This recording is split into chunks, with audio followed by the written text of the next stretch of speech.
Welcome to this free immigration help channel. Today is March 28, 2023, and we are getting into volume 45 of me going through your comments and questions and answering them. Before I begin, I'm going to mention, as I usually do, I am not an immigration attorney. This is not a legal advice. All the information that I provide in my videos on this channel are directly from official government sources like USCIS and of course the Department of State. Also, I wanted to mention, I'm sorry I wasn't able to log in for the premiere of the volume 44, the previous video that went live. Today I work on call, so sometimes it's hard to predict my schedule. But if I'm not able to answer, in cases if I'm not able to answer your chat questions, please post them as a comment and they will show up on my comments wall, and I will address it in the next volume for sure. I'm not gonna miss it. So sorry about that, my schedule is sporadic. All right, so let's start with the very first question comment from Lynette Tua. I think I pronounced it probably incorrectly. I'm sorry about that. Thanks for the detailed information. You're very welcome. Thank you for watching. How long will it take for one to wait for approval from USCIS applying center at St. Louis? Okay, so whenever it comes to the processing of USCIS, and you're asking the question on I-130 petition. So let's take a look. I'm going to use this as an opportunity to show some navigation on USCIS. I think it's going to be helpful to other people as well. So we're going to go to Tools at the very top navigation menu. We're going to click on that, and then we're going to go to Case Status Online. And once you get the receipt number, you can check the case status here. But where we're going to go is processing times information over here. And this will give us a separate page. We're going to go to Forms I-130. And depending on the category, are you applying as a legal permanent resident? Are you applying as a US citizen? All right. Depending on your filing category, and also depending on your beneficiaries who you are petitioning for category, are you applying for petitioning for your spouse? Are you petitioning for your child, for your parents, for your siblings, etc. Right? Depending on which category you're in, permanent resident or US citizen, you are able to petition obviously for, different categories of relatives. Basically, that's what Homeland Security refers to them. So here in the category, you will select the appropriate one. So for example, as a US citizen, if you're filing for a spouse and you said your service center is St. Louis, that's Missouri. Okay, let me actually take a look at the petition because I want to be detailed and tell you specifically which service center it went to. Will I be able to tell? Well, let's find out. So we will go to petition I-130, petition for alien relative. Click here, and then, well, you know what? That's a good thing actually that brought me here. If you have not filed your petition yet, as you can see, there's availability for this petition to file it online. I would highly recommend filing it online because first of all, if you file it online, you don't have to worry about which service center it goes to, so far so forth, right? But at the same time, you make it much faster, the process. Once you submit the payment on the petition, it is already there at the hands of the immigration officers, whoever will be reviewing your case. It's just a matter for them to open your electronic application and review it compared to mailing the stuff. But we're still gonna go to where to file because I want to see where it goes. Let's see, form application. No, that's not it. Direct filing addresses for form I-130. There we go. So we're gonna go here and let's see if you are filing. So St. Louis is Missouri. Let's see. Nope. Missouri, is it here? Yep, there you go. So if you are filing form I-130 and you live in Missouri, St. Louis, you will be filing. It will actually go to USCIS Elgin logbooks. Let's see. Do we even have Elgin? No. We don't even have Elgin here because looks like, wait, let me double check something. Illinois. Yeah, so it's going to Illinois. And Illinois is not here. So I'm assuming they transferred it from Illinois, they transferred it to a certain service center. So honestly, I wouldn't even be able to tell you which service center it goes to because they are transferring it from Illinois to an appropriate service center, which I'm assuming might be the closest one to them, which probably would be Potomac, I think.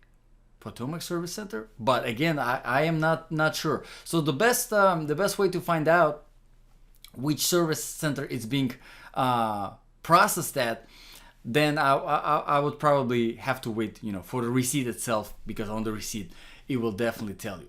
But if you are just interested in the processing times and you filing your application online, which I would recommend you do, if you're just interested in the processing times, you can check them here on this page. Obviously, once you receive the receipt, notice of receipt from USCIS, it will have the information where your case is being processed. So sorry that I could not give you more information.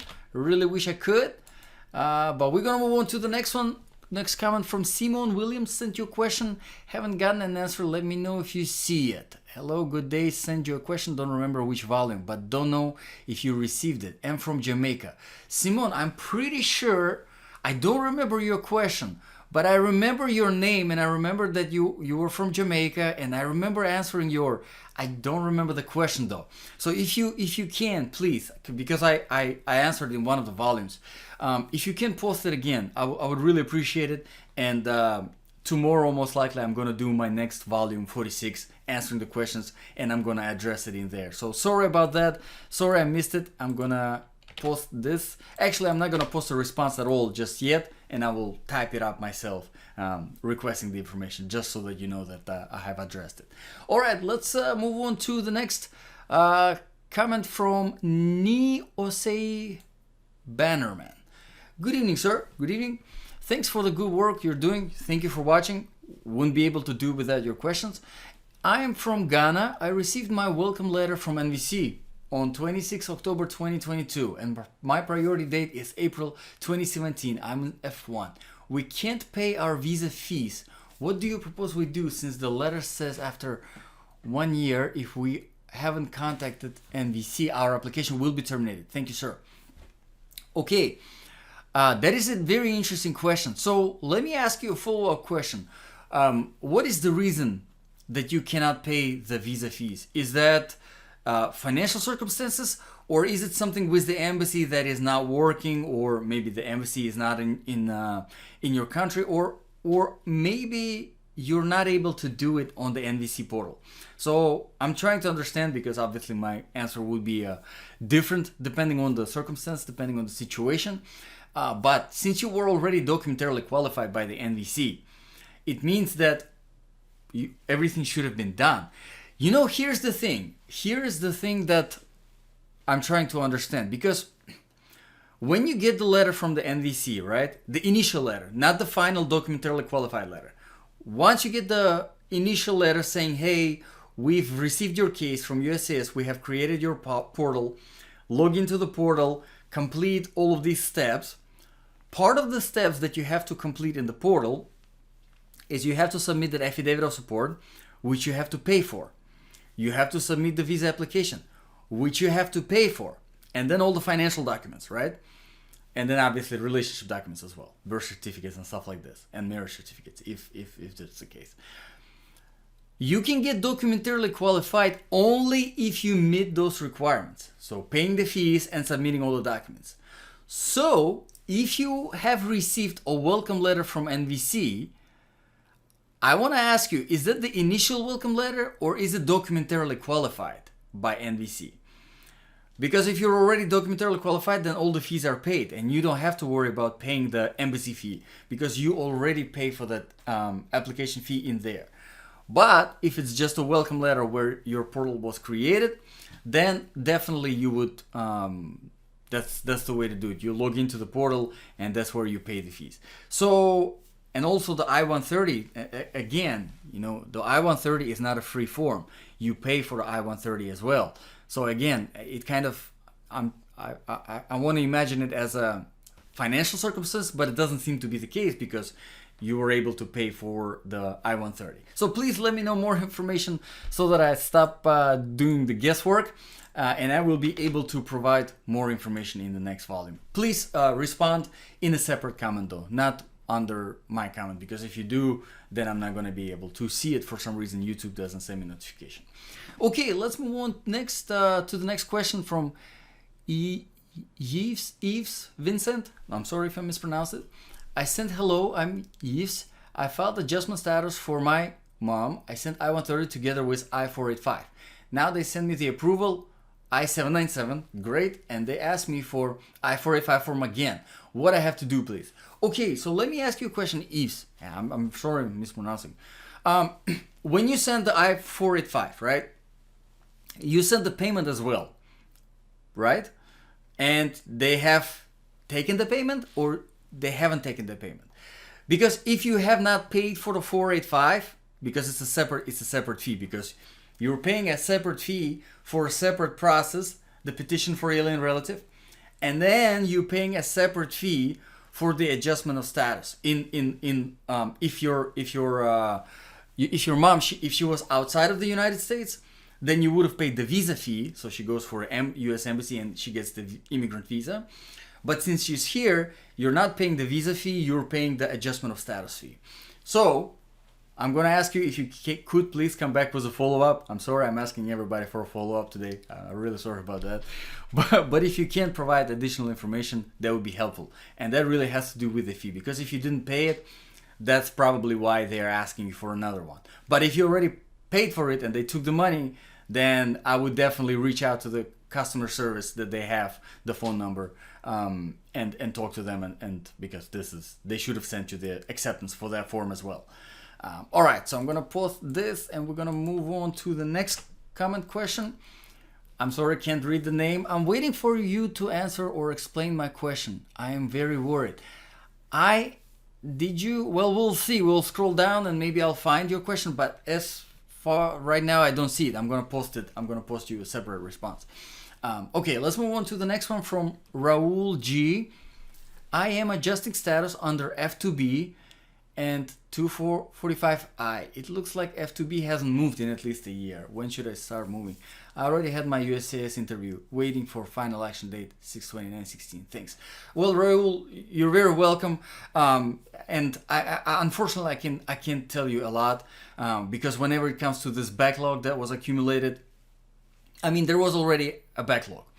Although the F2B category, it was current, all right? There is no visa cap for that category, so basically once you are documentarily qualified, technically the case should be sent to the local US Embassy for processing, for the interview and all that sort of stuff.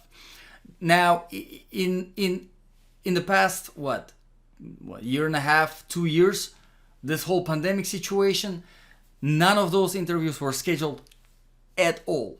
And that is why you see now we have a backlog, and really it's not kind of a natural backlog, if I may say so. It's more of artificial backlog because they did it themselves.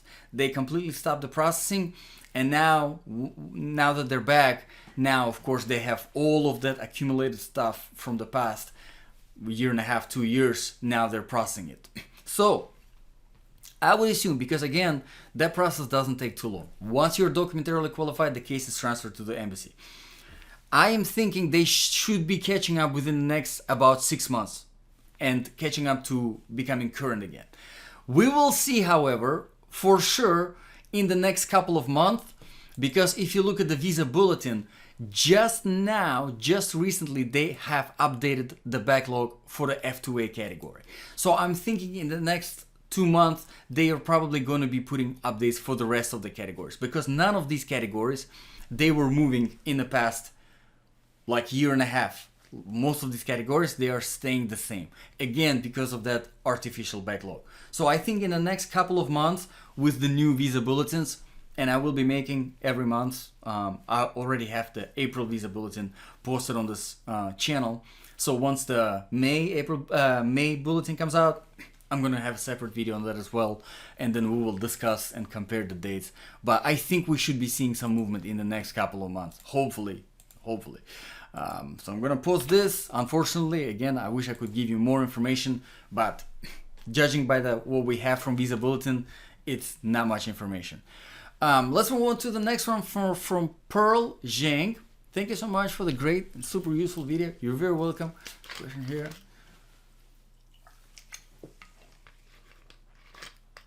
I'm extending my after. I do not know what should be filled in part 2, item 3. Provide the most recent petition application receipt number for the beneficiary. If none exists, indicate none. should I use my H1B approved number or my I-140 number here? Okay, great question, Pearl. So it's going to be very simple. So whenever it comes to when they're asking for application petition, they're specifically referring to any of the forms, not the visas that were issued, but the forms that have been filed with USCIS. So in your case, yes, it will be the petition I-140, which I'm going to take a look.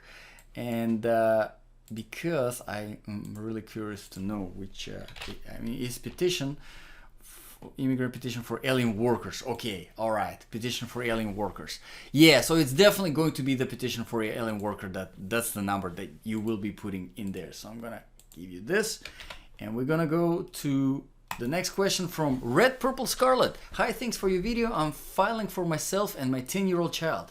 Do I have to send the payment differently or in one check and put the details on the check? Okay, Red Purple Scarlet, I'm pretty sure I have already addressed this in the volume 44. I'm not sure why, maybe I missed this, so I'm gonna post this. Actually, I've addressed this one. Militia ping, hi, my grandmother is not working, currently receiving SNAP. Okay, there we go. So this one I addressed as well in 44. I'm gonna post the answer later. Let's move on to Militia Pink. Hi, my grandmother is not working and currently receiving SNAP. Does she qualify for a fee waiver? Yes, she does. And SNAP benefit program would be one of those what they consider public benefits that they mention, and that's one of the basically qualifications that they have. However, with that being said, I'm going to mention that whenever it comes to the fee waiver, it is still left at the discretion of USCIS. All right, so even if you do qualify for a fee waiver, they might deny it. And unfortunately, they deny a lot of these fee waivers, a lot of them unfair. So just in case, I'm going to mention it just so that you're prepared. Obviously, you're filing it with an existing application, so make sure to attach the payment for application, just in case if the fee waiver is denied, just to be on the safe side. But yes, as a qualification, as far as the qualification goes, yes, your grandmother definitely qualifies for that. So I'm gonna post this indicating that I answered the question, and we're gonna move on to the next one from Verna Dele. If a mother filed for her married daughter from September 2015, when it will approved mother is a citizen of America? Okay, Verna, thank you for your question. I'm gonna use this as an opportunity to show the navigation on the visa bulletin. We're going to use the most recent one for April 2023. So you are petitioning, US citizen is petitioning for their married, right? Married child. Okay, so married child, let's see, that would be married sons and daughters of US citizen. There you go. Category 3. So if we look, let's see, you said that your priority date from September 2015, so I assume this is the priority date. So we're going to take a look at F3. Right now they are getting the immigrant visas are becoming available for people who filed back in November 2009. So let me just double check to make sure that you did not. Nope. So depending on unless the chargeability is one of these countries, then you would look at these dates. But if you are not from one of these countries, then we're going to look at the all chargeability. So for the purpose of this video, I will use all chargeability column. So as you can see, the immigrant visas are becoming available for people who filed back in November 2009, who have the priority date back in 2009. Now your priority date is in 2015. I think it says September 2015. Yeah, September 2015. So 6 years. Very rough estimate, but about 6 more years before your immigrant visa becomes available. The immigrant visa for your beneficiary, that is, if you're the petitioner. So about 6 more years. But it's a very rough estimate, again, because for a while now, for about a year, the numbers have not been moving on the visa bulletin, again because of the artificial backlog. So hopefully they will start catching up, and we will see in the next couple of months updates on the visa bulletin, but at this time not much. So very rough estimate, about 6 years. So I'm gonna post this, and we're gonna move on to the next comment from Diggles Ariel. Can you tell me, or do you have an idea when my petition current When my petition occurred, my priority date September 25, 2006. Okay, so besides the priority date, if you could provide which category, that would be very helpful, because there's a lot of difference whenever it comes to the categories. And there's also a lot of difference when it comes to the chargeability areas. But a lot of times, most people, because there's only 4 separate chargeability areas, so a lot of times people fall into the all chargeability category. But if you are 2006, let's see, September, so you're when my petition current, my priority date, so you filed your petition back in 2006, and the only thing that kind of falls to that 2006, I would say probably you might be, unless you're in a chargeability category of India, Mexico, or Philippines, in all chargeability category, the only one that's getting more or less close to 2006 is December 2007 F4 category. So if you could, Verna, please, I'm sorry, Diggles Ariel, if you could provide a separate comment, don't respond to my comment, but post a separate comment with the category that you're interested in and also the chargeability areas. I will be able to provide more details and give you a better estimate. Even though they're super rough estimates, keep that in mind. As you can see, because again, these things are unfortunately have not moved for a while now because of the artificial backlog. But still, at least I will be able to give you a rough estimate. All right, let's move on to the next one from Simone Williams. My priority date is June 26, 2017. I haven't been asked to send any documents as yet. Could you please tell me about when we'll be asked to send my documents to NVC? Okay, Simone Williams, there you go.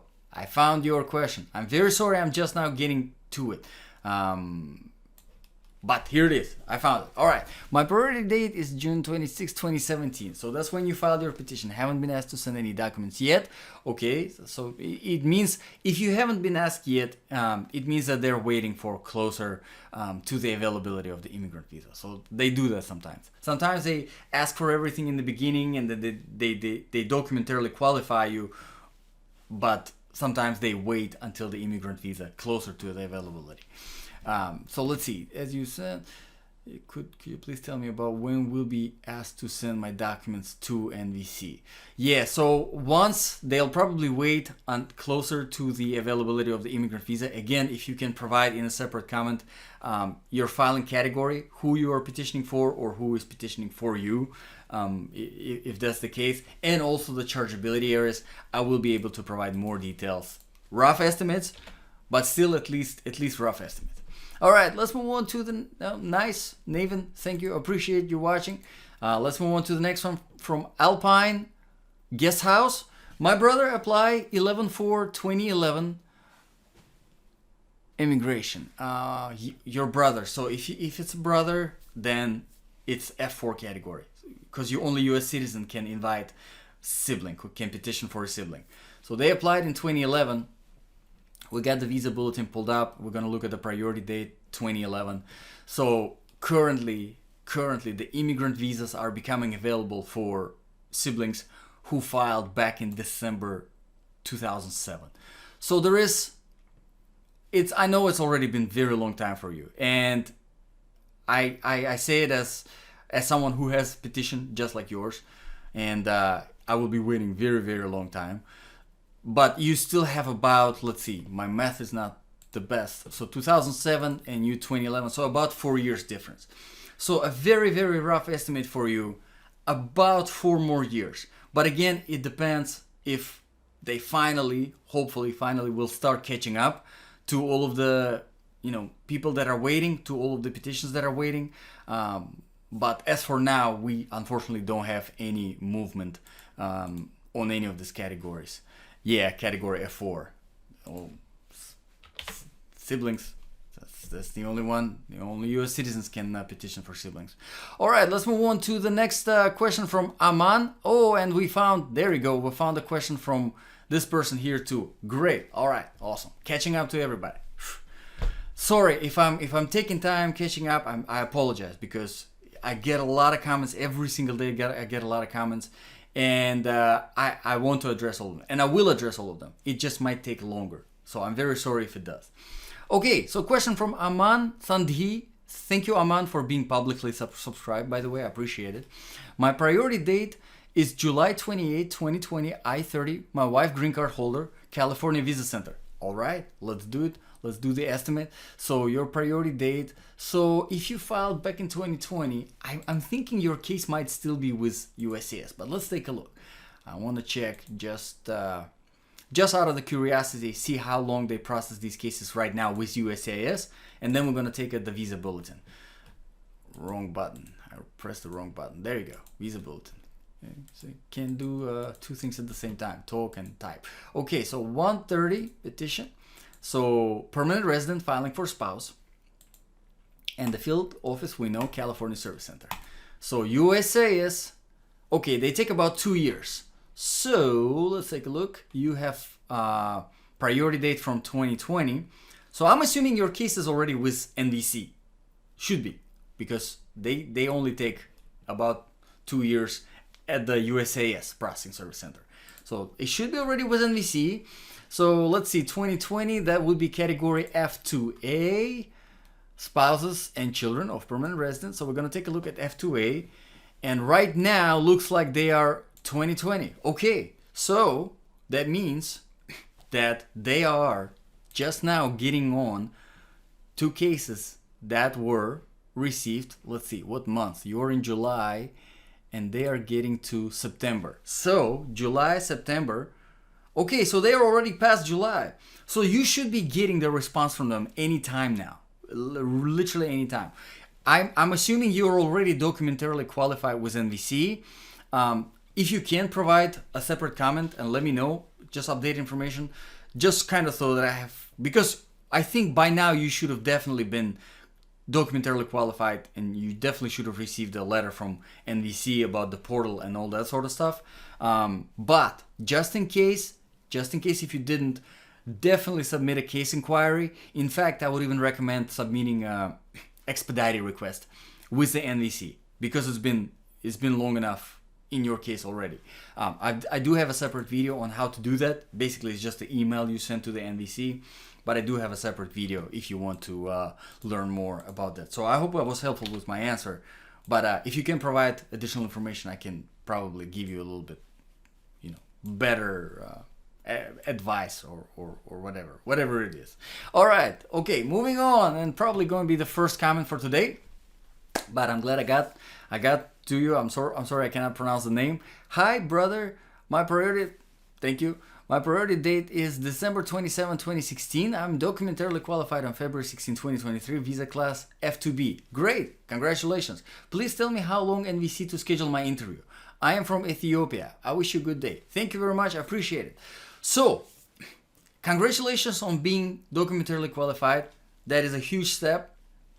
Once you're documentarily qualified, typically it takes about a month for NVC to send your case, to transfer your case to the local US embassy.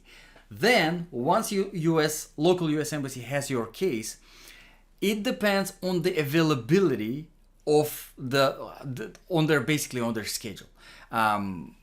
If the local embassy that you have in your country is busy, it might take a little bit longer. I've seen some cases 3-4 months where they schedule an interview, and I've seen some cases where it's much faster. Now they do say that you still have to wait for the availability of the immigrant visa on the visa bulletin, and as you can see right now for the F2B, let's take a look. So you're documentarily qualified, submitted 2016, and right now, as you can see, documentarily qualified in 2015, which we're not going to look at that. We're going to look at this one here because there isn't much difference, and you have a big difference, which means that they waited closer to availability of the immigrant visa before they documentarily qualified, which is not a bad thing. It might be even good thing, because now we have a little better estimate. So now, as you can see, they're issuing immigrant visas from January 2017, and you are in 2016, so you're 1 year before that. So your immigrant visa is already available, all right? So it's just really what's left is the matter of scheduling that interview. So it's been February 16, so you've been waiting about a month and a half. I would say comfortably give another 2-3 months for them to schedule. Because again, if the local US embassy is busy, they will take longer because they have to schedule you, and then they send you the appointment for the interview 30 days in advance. So if they have scheduled you 2 months ahead, in 30 days they will schedule you 30 days in advance, if that makes sense. And I'm sorry if I'm not making sense. It's been a long day, and this is my second video in a day. But I really do hope it makes sense. So they need 30 days to tell you have 30 days to do the medical exam and then come to the interview. And then obviously if they don't have availability within the next 30 days, then they schedule it 3 months, 4 months in advance, and then closer to 30 days, they send you the invitation. Okay, hope I make it clear. So thank you as always, everyone, for tuning in, for watching. I really hope that you found my answers useful. If you have any follow-up questions, do not hesitate to ask. I'm sorry if I'm making it too long to get to your questions. Like I said, my schedule is all over the place, but I will definitely get to all the questions. Even if it takes me extra couple of days, I still will get to the question, and I will definitely address it in one of the volumes. So thank you very much for watching. Always appreciate your time. God bless, and I'll see you in the next video.